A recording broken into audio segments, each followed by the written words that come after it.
आज हम 22nd century में जी रहे हैं। ये दुनिया कहां से कहां पहुंच गई है।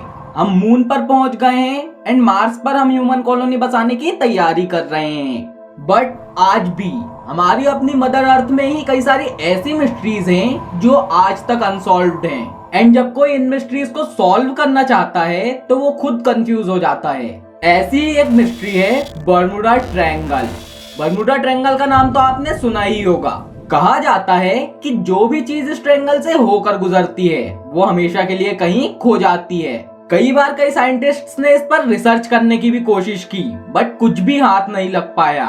फ्रेंड्स, बर्मुडा ट्रायंगल को लेकर सबके अपने अपने हाइपोथेसिस हैं, बट क्या आपको ये पता है रियलिटी में बर्मुडा ट्रायंगल नाम की कोई जगह एग्जिस्ट ही नहीं करती है, बल्कि ये प्यूरिटो, फ्लोरिडा एंड बर्मुडा नाम के तीन जगहों को आपस में जोड़ने वाली लाइंस के बीच का स्थान है जो नॉर्थ अटलांटिक ओशन के वेस्टर्न पार्ट में लोकेटेड है एंड साथ ही अर्थ पर मौजूद सबसे मिस्टीरियस प्लेसेस में से भी एक है। यहाँ पर होने वाले इंसिडेंट्स के रीजन के बारे में किसी को भी कुछ भी नहीं पता है, बट इस जगह को लेकर कई एबनॉर्मल एक्टिविटीज का जिक्र लोग बाग करते रहते हैं जिन पर बिलीव करना बहुत ही डिफिकल्ट है।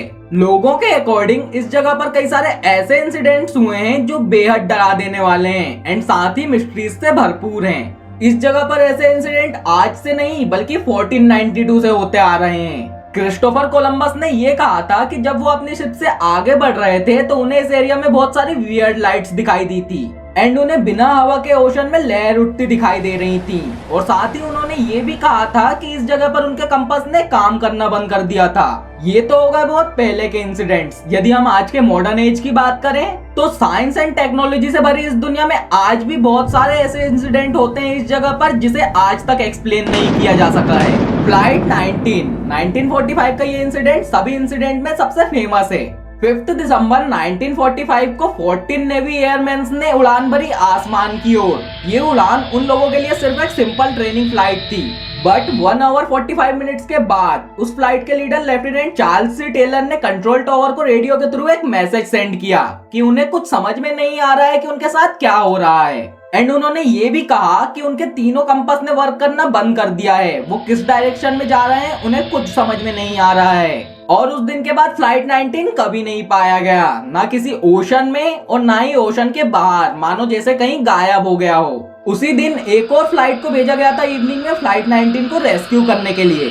बट केवल 27 मिनट्स के बाद वो सर्च प्लेन एंड उसके 13 मेंबर्स कहां गायब हो गए किसी को नहीं पता। यूएसएस साइक्लोप्स की कहानी भी कुछ ऐसी ही है। इस डेंजरस 5 लाख स्क्वायर मील्स की जगह ने लास्ट सेंचुरीज में approx thousands of ships and planes को निगल लिया है। इस सीरीज की आने वाली वीडियोस में हम ऐसे ही इंसिडेंट्स के बारे में डिटेल में जानेंगे और हाँ, साथ ही एक ऐसे आदमी के बारे में भी जानेंगे जो इस दुनिया का इकलौता ऐसा इंसान है जो बर्मुडा ट्रायंगल से लौट कर आया है। यदि आप भी इन इंसिडेंट्स के बारे में डिटेल में जानना चाहते हैं तो हमारे चैनल को सब्सक्राइब कर लीजिए एंड बेल आइकन को ऑल पर क्लिक कर दीजिए ताकि जैसे ही मैं न्यू वीडियो पब्लिश करूं वो एग्जैक्ट उसी टाइम आप तक पहुंच जाए। फ्रेंड्स, बर्मुडा ट्रायंगल अर्थ के उन जगहों में से एक है जहां पर स्काई में अजीबोगरीब अनएक्सप्लेनेबल लाइट्स दिखती हैं एंड इसी वजह से बहुत सारे लोगों का मानना है कि इस जगह पर एलियंस रहते हैं एंड वो एलियंस ही है जो लोगों को यहाँ से गायब करते हैं। लोगों का तो ये भी कहना है कि ये जगह एक पोर्टल है जो आपको दूसरे डायमेंशन में ले जाएगा, बट जैसा कि मैंने आपको पहले बताया था कि एक्चुअल एक्सप्लेनेशन क्या है ये कोई भी नहीं जानता। वैसे बर्मुडा ट्रायंगल के बारे में आप क्या सोचते हैं नीचे कमेंट करके जरूर बताइए। आज की इस वीडियो में बस इतना ही। आई होप आपको वीडियो अच्छी एंड नॉलेजेबल लगी होगी। यदि वीडियो अच्छी लगी हो तो वीडियो को लाइक करिए। मिलते हैं हम आपसे नेक्स्ट टाइम इस सीरीज की नेक्स्ट वीडियो के साथ, तब तक के लिए बाय बाय।